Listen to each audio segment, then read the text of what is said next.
Dia, crianças, tudo bem? Hoje na nossa aula de história, nós vamos falar um pouquinho, vamos ver mais sobre a nossa diversidade cultural, tá bom?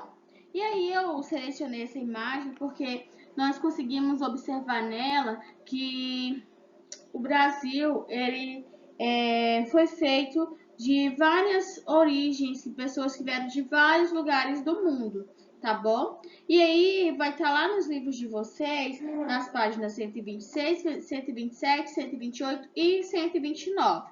E o título inicial da unidade, né, que começa lá na unidade 9, é Brasil, um povo de muitos povos, tá bom?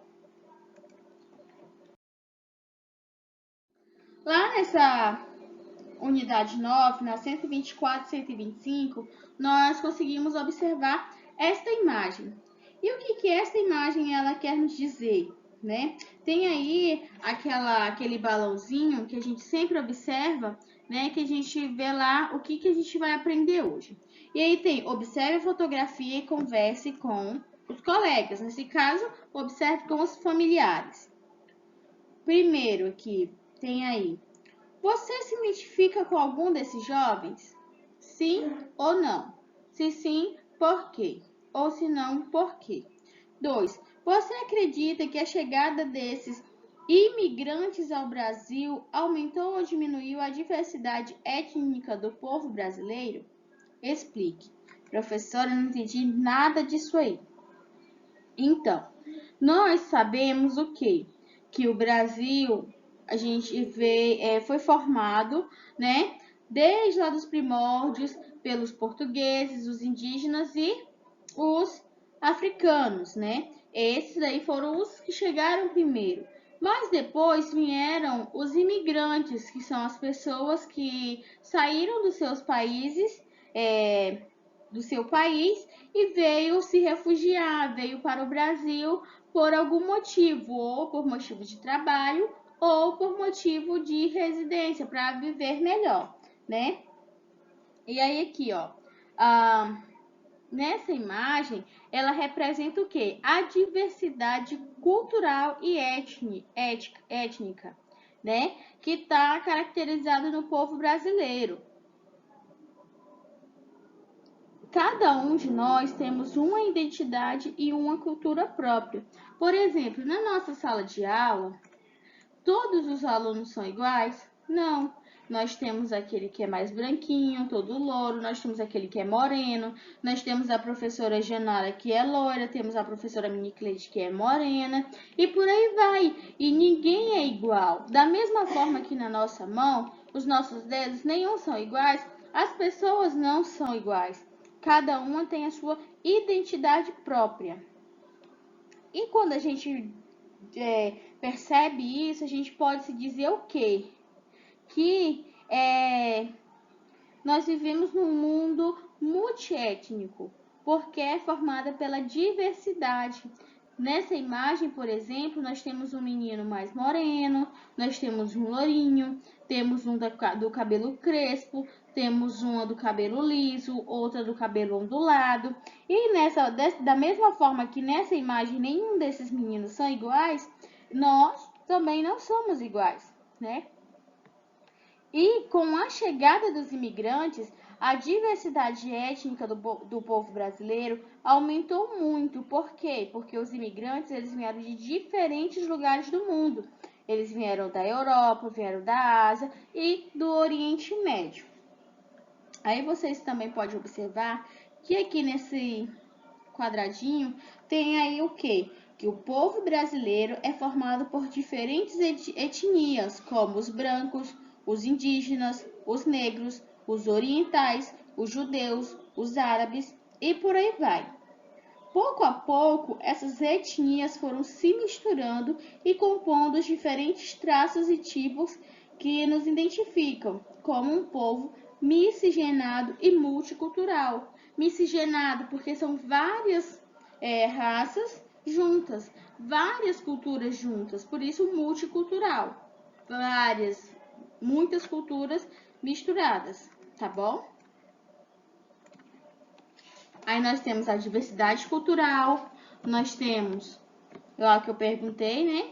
E o que é o multiétnico, que nem a professora falou, que é quando nós podemos se dizer, quando nós percebemos que o Brasil inteiro é formado por uma diversidade de etnias, tá? Aqui eu deixei já separado para vocês ali o que, caso vocês tenham esquecido o que é. Caso vocês tenham esquecido o que é os imigrantes, eu deixei aqui, porque o título é Comunidade de Imigrantes no Brasil. E o que são os imigrantes? Os imigrantes são as pessoas que entram em um país estrangeiro para trabalhar ou morar, né? Que nem eu falei anteriormente, saiu do seu país de origem e foi para o outro. E aí eu tenho até a perguntinha aí, o que significa dizer que o Brasil é um país de imigrantes? A gente já comentou isso, né? Porque veio várias pessoas de vários lugares do Brasil, de outros países do mundo, para cá para o Brasil, tá? Aí, no século, cada xizinho desse daqui vale 10, né? 10 mais 10, 20. Então, no século 20, as cidades brasileiras começaram a se expandir rapidamente. Por quê? Gerando riquezas e atraindo muitos imigrantes que trabalhavam no campo. Eles vinham, como a gente falou, eles vinham para trabalhar ou morar, e a maioria deles trabalhavam no campo. Na cidade, o que acontecia? Eles exerciam várias profissões, como comerciante, e também trabalhavam nas indústrias. E essas grandes cidades era muito comum encontrar pessoas de diferentes lugares do mundo, que eram chamados os cosmopolitas. Professora, não entendi o que é cosmopolitas. Cosmopolitas é o quê? Porque as pessoas vinham de grandes cidades para cá, para o Brasil. Então, cosmopolita é quando a pessoa sai da cidade grande para o interior, uma parte mais calma, mais tranquila. Aí a vida dos imigrantes no seu novo local de moradia não era fácil. Porque, por exemplo, se lá, né, onde eles moravam antes, eles não trabalhavam no comércio, eles tinham que aprender a trabalhar com comércio, eles tinham que aprender a nova língua, né? E aí, assim, eles trabalhavam como estivadores, operários, artesãos e pequenos comerciantes.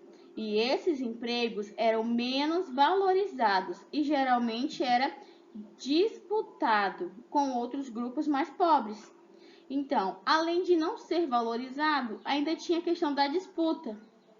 Era muita, tipo, vamos dizer, a concorrência de hoje em dia, né? E quem era esse povo mais pobre dessa população? Eram os mestiços e os negros, né? Que depois da abolição da escravatura também foram viver nas cidades. E o que é essa abolição da escravatura? Foi quando a princesa Isabel assinou a Lei Áurea e libertou os escravos que, após quase 400 anos de escravidão, que todos que nasciam eram escravos, que nem a gente viu nas aulas anteriores, eles foram libertos, né? Depois dessa assinatura da Lei Áurea. Então, a abolição da escravidão é isso, tá? Quando eles deixaram de ser escravos e passaram a ser comunidade, pessoas livres, tá bom? E aí, a partir desse momento, eles também foram viver nas cidades. E como eles trabalhavam para manter os seus senhores, eles eram da classe pobre. Eles tinham pouca condição. E eles eram uma dessas pessoas que disputavam disputavam com os outros que tinham mais dinheiro para poder, como é que eu vou abrir um comércio se eu não tenho dinheiro? Então, isso ocasionava muitas disputas, tá bom? E além disso, muitos imigrantes logo conseguiram emprego. Os imigrantes, não esses escravos, tá bom? Muitos imigrantes logo conseguiram emprego, pois o Brasil estava crescendo e precisava de diferentes profissionais. Alguns desses imigrantes fizeram fortuna no Brasil. Por exemplo, se lá no país, na Síria, né? Lá na Síria, ele era advogado, né? Só que aí, com os acontecimentos, ele teve que vir embora para cá. E aí, aqui ele conseguiu trabalhar e ele conseguiu fazer muito dinheiro, né? E tá, nós também temos que perceber o quê? Que essa migração é constante, foi muito constante na história e fez parte do cotidiano do nosso dia a dia. E acontecia muito essa imigração desde 1910, 1950, século XIX, do século XX, logo no passado. Tinha muito, até atualmente ainda tem, né? Alguns, acho que 2016, né? Teve lá a questão dos...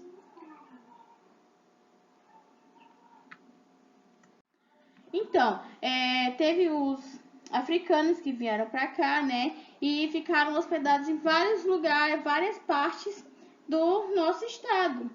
Esse é um exemplo de imigração, tá bom?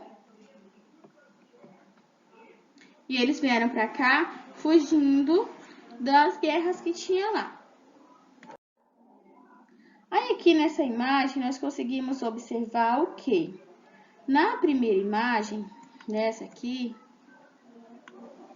a gente consegue observar o quê? Que aí são os imigrantes italianos que eles começaram a trabalhar na indústria lá em São Paulo, no século XX. Já a segunda imagem, ó, foi em 1910, que foi também trabalhadores imigrantes que carregavam, eles trabalhavam no Porto de Santos, que é em São Paulo. Eles faziam carga, transportando as coisas pesadas.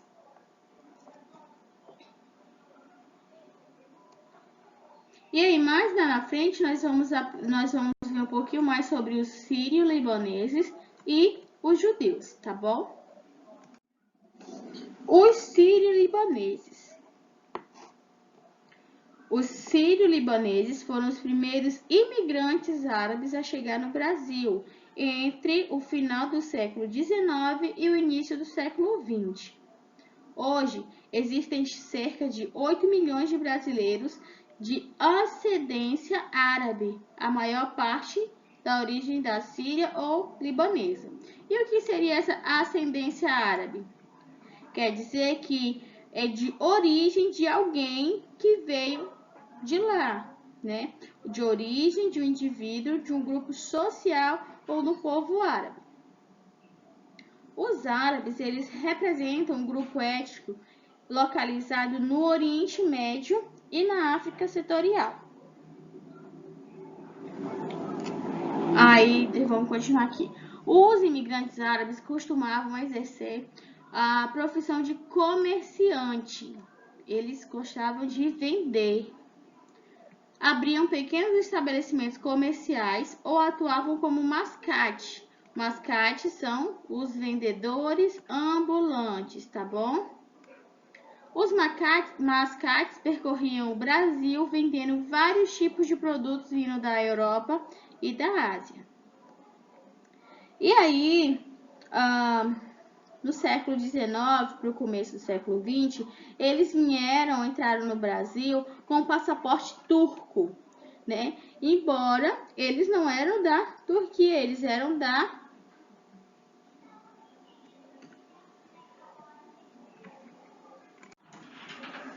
Síria e do Líbano. Aí nós vamos observar aqui, ó. Aqui a gente consegue observar bem que é o Brasil. O Brasil onde nós moramos. Aí, bem aqui, ó, tem aqui, ó, Argélia, a outra parte, Argélia, Egito, Iraque, Arábia Saudita e a Turquia. Eles vinham para o Brasil com passaporte da Turquia, mas eles não, olha só aqui, ó, a Turquia é esse cinza aqui. A gente observa que aqui a Turquia é essa parte cinza aqui em cima, ó.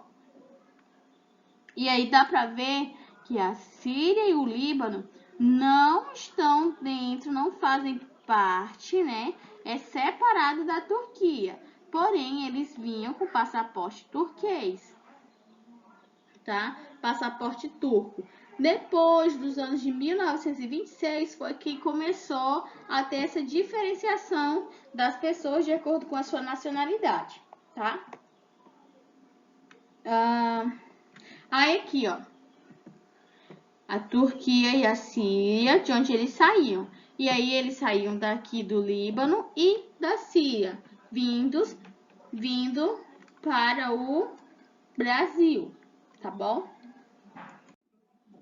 Aí aqui temos duas imagens para vocês fazerem uma comparação, ver se vocês conseguem identificar quais são as diferenças e as semelhanças entre elas. Já aqui, de cara, a gente consegue ver que são banquinhas, né?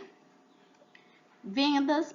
E nessa primeira imagem, nós temos muitas pessoas na rua. Já nessa outra segunda imagem, tem menos pessoas. E também, aqui, como será que era a vida das pessoas nessa segunda imagem? Essa segunda imagem, olha aqui, ó, armarinho dos imigrantes sírio-libaneses na rua 25 de março, lá em São Paulo. Era mais ou menos no ano de 1950.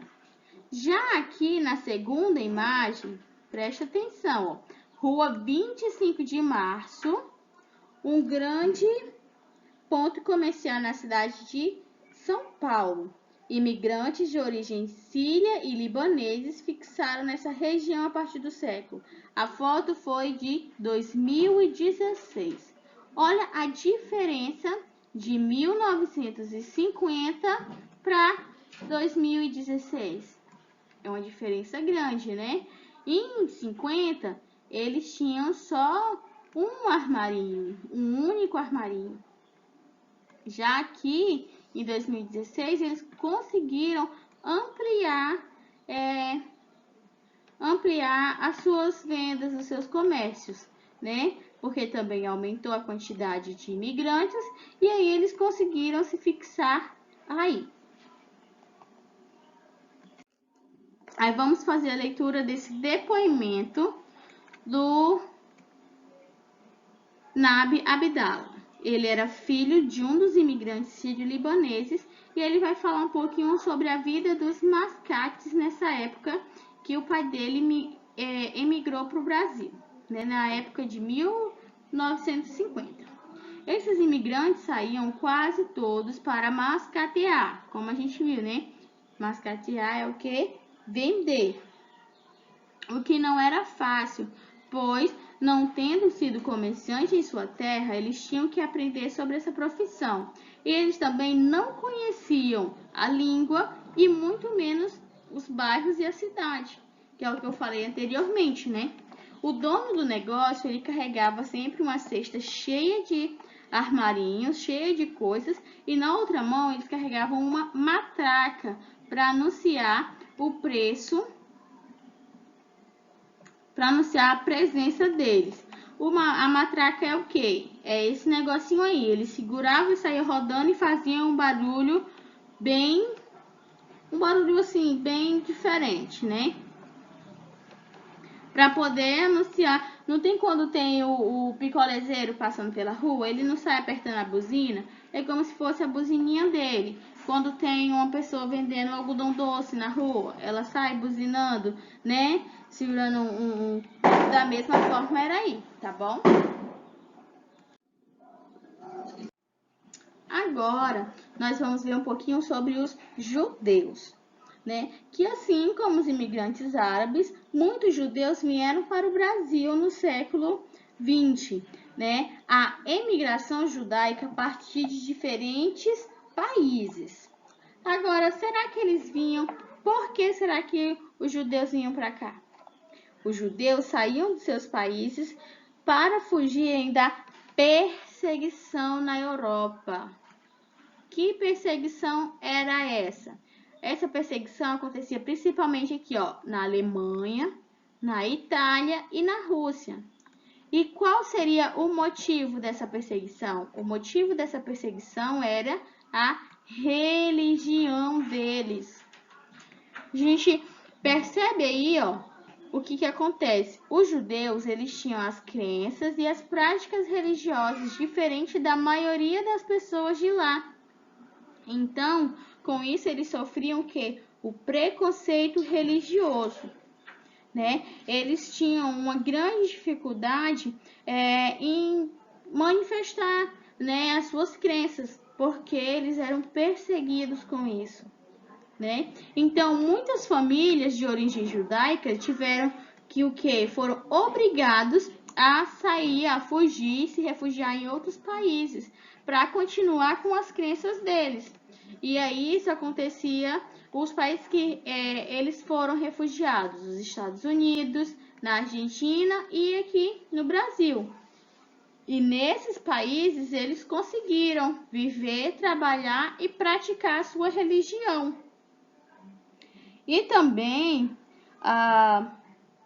embora eles conseguiram viver, trabalhar e praticar a religião deles, eles tiveram ainda dificuldades de se adaptar.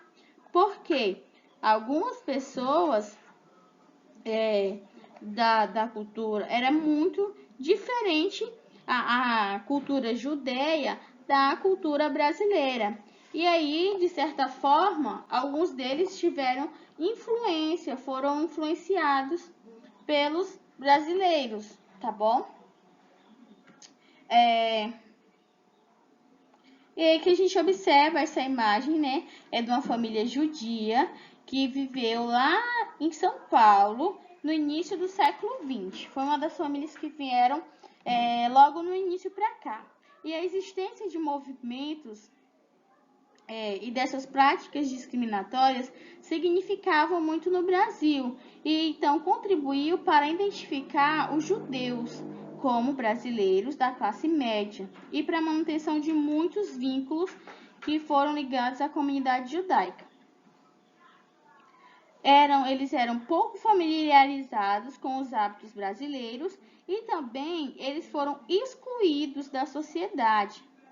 Depois, com o tempo, foi que os imigrantes judeus, eles recriaram no Brasil a intensa vida cultural e política que eles desfrutavam antes lá na terra deles. E o que foi que eles fizeram? Eles fundaram jornais, bibliotecas, escolas, sinagogas, eles fundaram associações femininas, para ajudar os outros refugiados que viriam para cá. Eles também disputavam lideranças. Eles se preocuparam em criar instituições que cumprissem a função de unir e fortalecer a comunidade judaica aqui no Brasil. E eles tiveram até um movimento, o chamado movimento sionista, que visava, né, somar esforço para a criação do Estado de Israel e ajudar na imigração dos judeus para cá. Por volta dos anos de 1950, os judeus já eram parte da classe média e com tudo isso que eles fizeram, né, eles conseguiram crescer. E as comunidades já eram mais voltadas para questões nacionais. E eles já tinham alguns direitos tanto quanto os brasileiros, né? E já estavam familiarizados com a sociedade e com os costumes do país. E eles começaram a participar de tudo que os brasileiros participavam. Em 1970, já tinha já era bem comum o quê? O casamento de pessoas judeias com pessoas não judeias, que começou a ser comum, né? Que logo quando eles chegaram aqui, em 1920, não era permitido. Mas aí, com o passar do tempo, ó, de 1920 para 1970, teve todo um processo de adaptação e aí eles já começaram a se sentir em casa.